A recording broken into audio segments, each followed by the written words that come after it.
ನಾವ್ ಯಾವಾಗ್ಲೂ ತಲೆ ಎತ್ತಿ ಬಾಳ್ಬೇಕು. ಅದು ಈ ಭೂತಾಯಿನ ನಂಬುದವರು ಮಾತ್ರ ಸಾಧ್ಯ. ಈ ತಾಯಿನ ನಂಬ್ಕೋ. ಇವಳು ನಂಬುದವ್ರನ್ನ ಯಾವತ್ತೂ ಕೈ ಬಿಡೋದಿಲ್ಲ.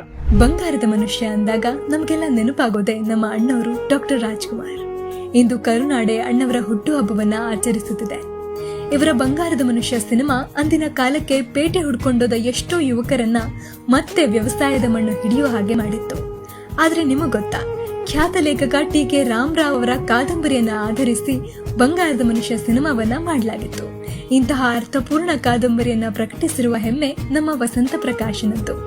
ಬಂಗಾರದ ಮನುಷ್ಯ ಚಿತ್ರದಲ್ಲಿ ಅಣ್ಣವರ ಅಭಿನಯ ಎಲ್ಲರ ಮನಸ್ಸನ್ನ ಗೆದ್ದ ಹಾಗೆ ಟಿ.ಕೆ. ರಾಮರಾವ್ ಅವರ ಬರವಣಿಗೆಯ ಶೈಲಿ ಅರ್ಥಪೂರ್ಣ ಓದಿನ ಅನುಭವವನ್ನ ನೀಡುತ್ತೆ.